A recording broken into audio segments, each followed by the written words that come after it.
शिवरात्रि के दिन ही उमा और महेश का मिलन हुआ।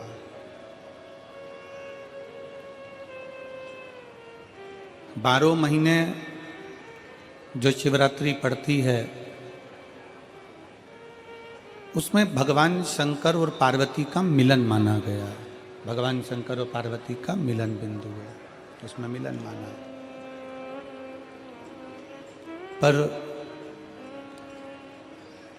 जो शिव महापुराण की कथा होती है, कथा के मध्य में शिव महापुराण की कथा के अंतर्गत जो छठा दिन होता है उसको जो शिवरात्रि कहते हैं, ये पार्वती और शंकर के मिलन की नहीं, ये महादेव और महादेव के भक्त की मिलन की होती है।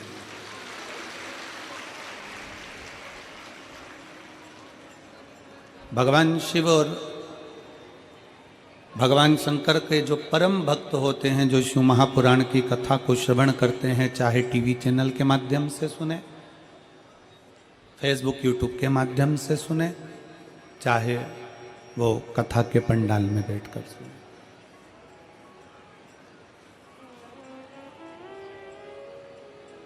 लाखों की संख्या में आप लोग पहुंचे हैं। पंडालों में जगह नहीं है, ग्राउंड में भी इतना बड़ा ग्राउंड है तो भी उस ग्राउंड में भी जगह नहीं है, लोग रोडों पर बैठे हुए हैं। और इस शिव महापुराण के ये पवित्र अवसर पर छठवें दिन की जो कथा है, शंकर के भक्त और शंकर की, शिव और शिव के भक्त की,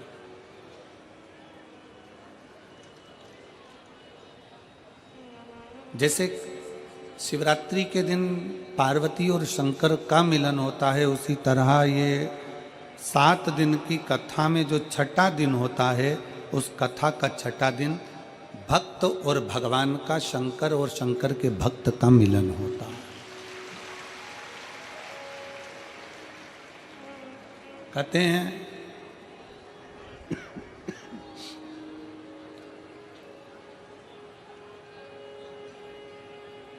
कि शिवरात्रि के दिन ही पार्वती जी ने भगवान शंकर से कुछ पाया था।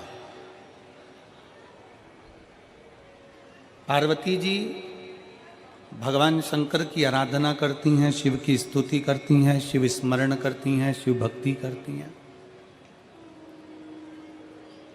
और पार्वती जी ने शंकर भगवान से शिवरात्रि के दिन ही पाया था और शंकर को भी शिवरात्रि के दिन ही पाया था। शिव महापुराण में जो छठा दिन है शिवरात्रि का, आज जो शिव भक्त कथा को श्रवण कर रहे हैं, रात्रि को भगवान शंकर की अविरल भक्ति, कीर्तन, भजन सब करेंगे। सुबह 8 बजे से 11 बजे तक कथा को श्रवण करेंगे और अपने अपने गंतव्य को जाएंगे।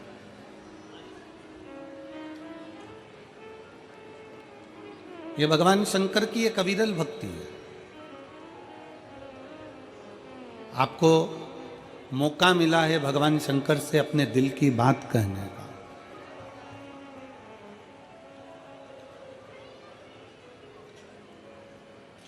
आपको मौका मिला है भगवान शंकर से अपनी बातों को कहने का।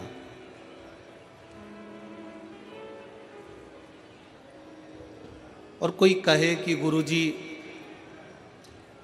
क्या भगवान सुनता है?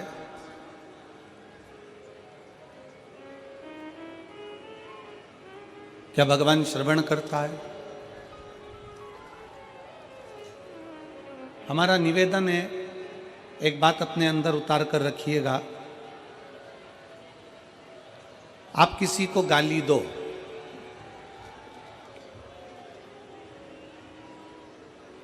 उधर साउंड की व्यवस्था करिए, पीछे बाउंड्री पे सब दूर साउंड की व्यवस्था करिए।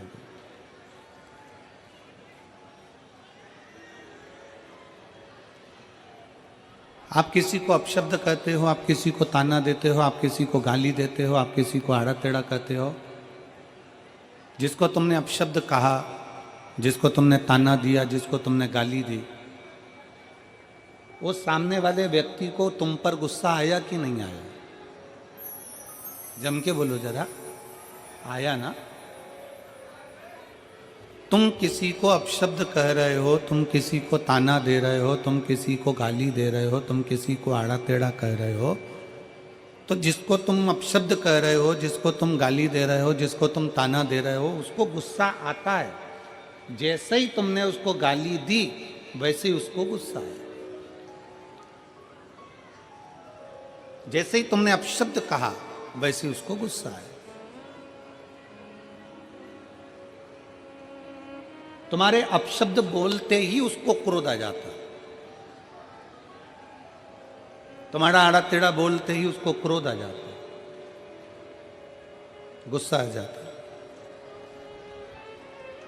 अब जरा विचार करिएगा कि तुम्हारे आड़ा टेढ़ा बोलने पर सामने वाले को क्रोध आ जाता है, तुम्हारे अपशब्द बोलने पर सामने वाले को गुस्सा आ जाता है, तुम्हारे शब्दों से सामने वाले को गुस्सा आ जाता है। जब तुमने अपशब्द कहा तो सामने वाले को क्रोध आ गया, गुस्सा आ गया और वो क्रोधित हो गया। तो जरा विचार करिएगा कि जब हम कुछ बोलते हैं तो सामने वाले को क्रोध आता है, तो जब हम भगवान शंकर का नाम उच्चारण करेंगे, श्री शिवाय नमस्तुभ्यम बोलेंगे, पंचाक्षर मंत्र नमः शिवाय बोलेंगे, षडाक्षर मंत्र ओम नमः शिवाय बोलेंगे, गाली बकने पर, अपशब्द कहने पर सामने वाला जब हमको पलट कर देख सकता है, तो हमारे मंत्र के जाप से भी भोलेनाथ हमें पलट कर देख सकते हैं। भगवान शिव हमको पलट कर देख सकता है, भगवान हमको निहार सकता है। क्रोध क्यों ना है? आपके शब्द बोलने से सामने वाले को क्रोध आ जाता है कि तुम्हारे मुख से श्री शिवाय नमस्तुभ्यम बोलने से मेरा भोले बाबा भी आ जाता है, मेरा शिव भी आ जाता है। केवल दिखावे से नहीं, शंकर भगवान को दिल से जिसने पुकारा, मेरा शंकर उसके सामने प्रकट हुआ, दिल से। और फिर निवेदन है मेरे शंकर को, तुम्हारे दिमाग लगाने की जरूरत नहीं है शिव महापुराण में। फिर निवेदन है, जितने भी श्रोता भाई बहन कथा को सुनने के लिए आए हैं, वो अपना दिमाग यहाँ ना लगाएं, यहाँ दिल लगाएं। दिमाग लगाने के लिए घर है और दिल लगाने के लिए शिव महापुराण की कथा। अपने मन को लगाओ।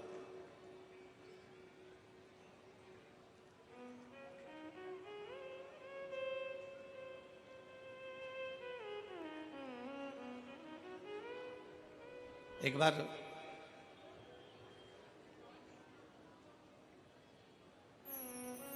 भृगु ऋषि के मन में एक भाव उत्पन्न हो गया कि तीनों देवताओं की परीक्षा ली जाए।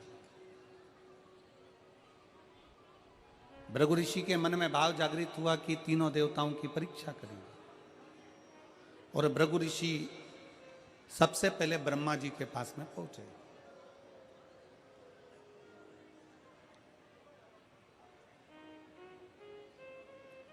अब ब्रह्मा जी के पास में जब भृगु बाबा पहुंचे, ब्रह्मा जी के नजदीक में जब भृगु ऋषि पहुंचे, तो भृगु ऋषि ने ब्रह्मा जी को देखा और ब्रह्मा जी के बिल्कुल पास में जाकर भृगु ऋषि बैठ गए, बिल्कुल नजदीक में जाकर। शिव महापुराण की कथा कहती है, कोई अतिथि बैठा हुआ है, कोई बड़ा बैठा हुआ है, कोई बुजुर्ग बैठा हुआ है, कोई घर का वृद्ध बैठा हुआ है, कोई बयो बैठा हुआ है, तो कोई भी आए घर में, सबसे पहला ध्यान रखने वाला विषय है कोई बड़ा संत, कोई बड़ा सदगुरु, कोई घर का बुजुर्ग, कोई घर का वृद्ध सोफे पर बैठे। आशीष जी, जब ये बहुत दूर दूर से लोग शिव महापुराण की कथा जब 7 दिन की सुनने के लिए आते हैं,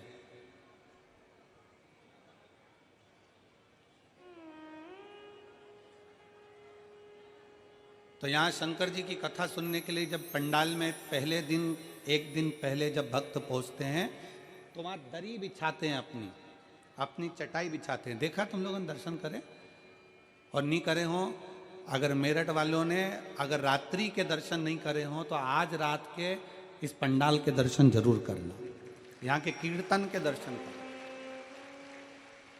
और भगवान ने आपको मोबाइल दिया है तो यहाँ पर जो कीर्तन हो, भजन हो, रात्रि का जो स्मरण हो, उसके वीडियो फोटो आपके भी और उसके भी अपनी सोशल मीडिया पे भी डालना कि हमारे मेरठ में भी शिव महापुराण का सत्संग कैसा हुआ।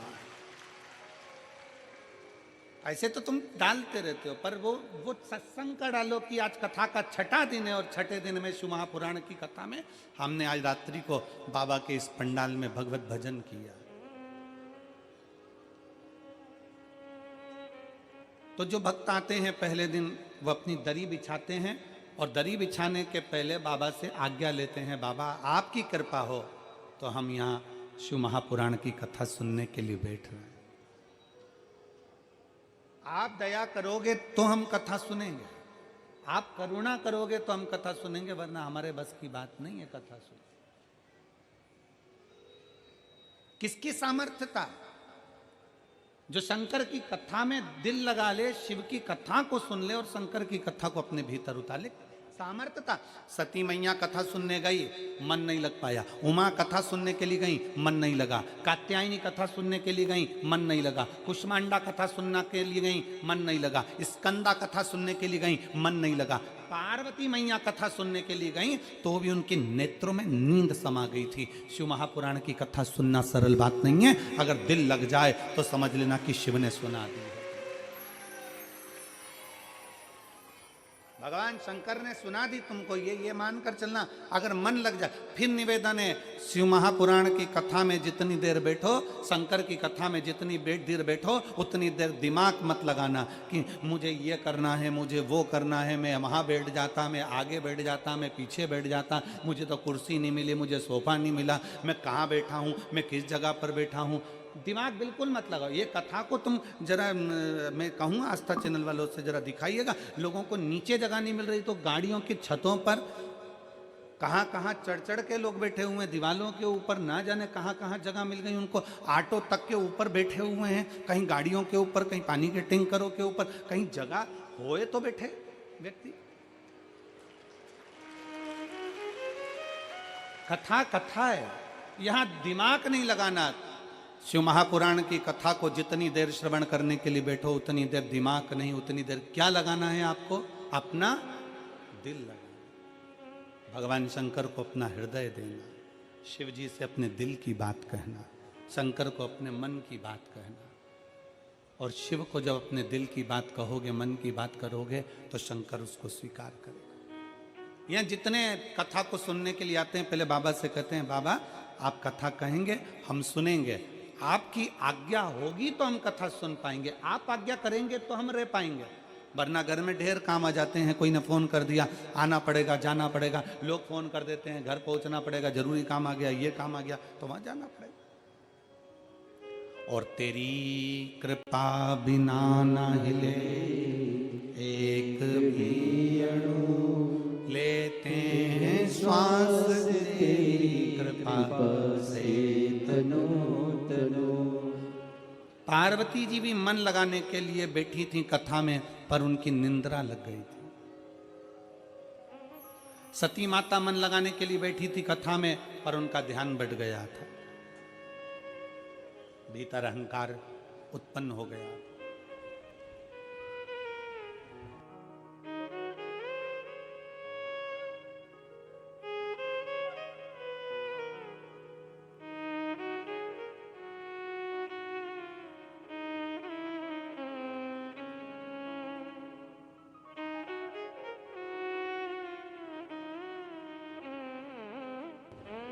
तो ये तो शिव तत्व है। इस शिव तत्व का जो लाभ है, इस शिव तत्व का सबसे बड़ा जो सुख है, वो जीवन का एक आनंद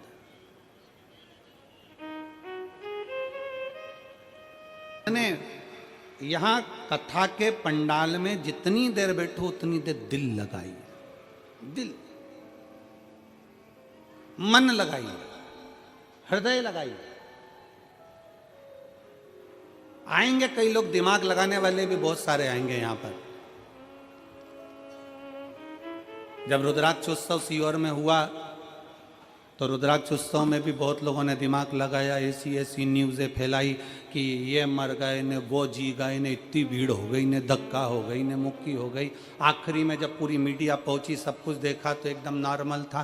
पर दिमाग लगाने वाले ऐसा नहीं है, यहाँ भी पहुंचेंगे, कई कई जगह का ऐसा बना के भेज देंगे कि लोगों को यहाँ तो ये हो गया, वहाँ तो वो हो गया। पर जितने बैठे हैं शिव के भक्त, एक बार जोरदार ताली बजाकर बताओ कि कथा का आनंद है कि नहीं।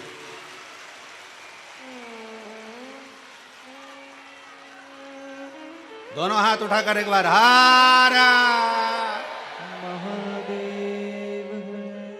अब यहाँ किसको, सब अपनी मस्ती में बैठे हैं, एक पंडाल, दो पंडाल, तीन पंडाल, पीछे के पंडाल, सब अपनी मस्ती में बैठे हैं। यहाँ कोई किसी को कोनी भी नहीं मार रहा।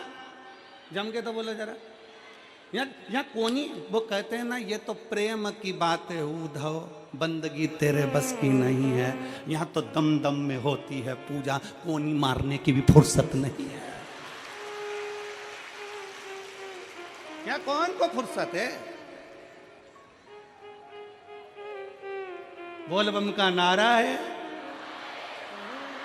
यहाँ किसी को फुर्सत नहीं है। यहाँ तो एक लालसा है, रोड पर चलकर जो आ रहे हैं उनको भी एक लालसा है, कहीं जगह मिल जाएगी, कथा सुन लूंगी। 15 minute, 20 minute, 5 minute, 10 minute, 1 minute कुछ मिल जाए कथा सुनने को, बस मेरा आनंद हो जाए, बस कथा। और कई ऐसे मिलेंगे जो दिमाग लगाने आएंगे, हमको बैठने की जगह नहीं दी है तो मैं गलत प्रचार करूंगा, कहीं से भी करूं, कैसा भी प्रचार करूंगा और गलत प्रचार करूंगा। मेरे परिवार के लोगों को आगे बैठने का मौका नहीं दिया, मेरे परिवार वालों को अंदर नहीं जाने दिया, अब रुको। और उसने बनाया 2-4 वीडियो और शेयर कर दिया। तो तुम भी मत छोड़ना रे मेरठ वालों, तुम्हारा खुद का मोबाइल किसी मीडिया से कम नहीं है। और मैं धन्यवाद दूंगा यहाँ के इस मेरठ के एक एक पत्रकार बंधुओं को और एक एक सोशल मीडिया वालों को, जिन्होंने इस कथा का खूब आनंद से जनमानस में भेजा। भगवान शंकर की अविरल भक्ति सुख प्रदान करने वाली। पार्वती मैया जब भगवान शंकर के सम्मुख में बैठकर कथा का रसपान करती हैं तो पार्वती जी के नैनों में जल भरा जाता है।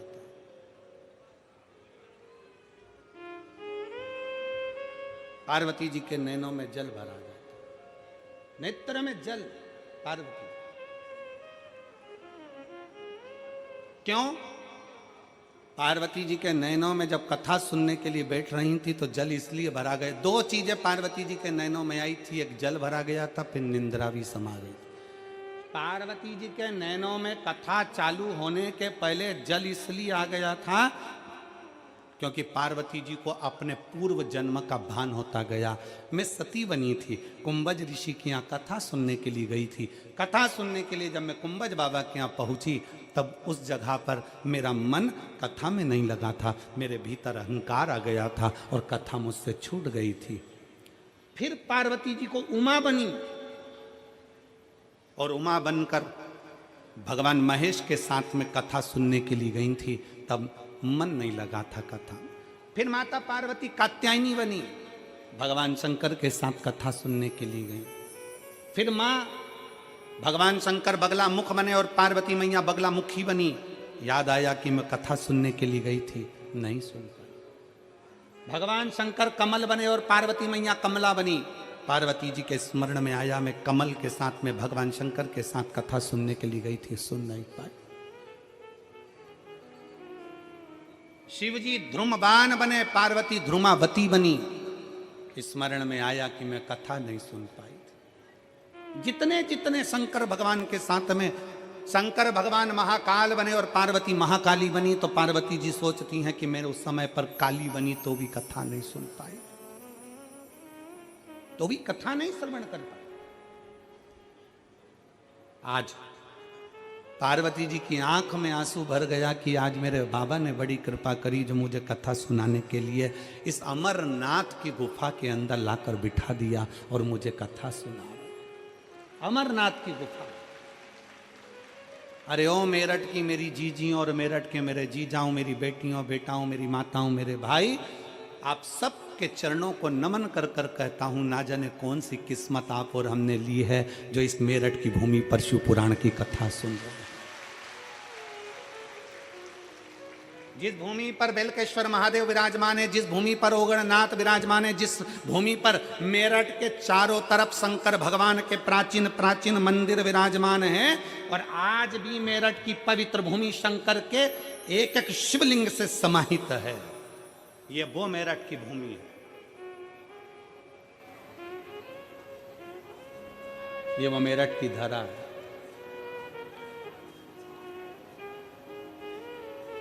जहां बैठकर आप और हम कथा सुन रहे हैं। कई माताएं ऐसी हैं यहां बैठी हुई हैं जो हापुड़ में कथा सुनने गई थी। हाथ उठाओ जरा, हापुड़ वाली हो। ये देखो, इतनी सारी माताएं हापुड़ गई थी, और हापुड़ में इन सब माताओं ने वहां बैठकर जरूर भगवान से कहा होगा कि मेरठ में भी शिव पुराण की कथा हो। आशीष जी, गोयल जी कहाँ गए? गोयल जी नहीं बैठे हैं? कहाँ दिख नहीं रहा है? बैठे नीचे हैं क्या? अच्छा, तो हम कहें यजमान परिवार दोनों से, गोयल जी और आशीष जी से, कि ये इनका पुण्य सामने आया है तो तुम जजमान बनकर शिव पुराण की कथा श्रवण कर रहे। ये पुण्यता है, ये आनंद।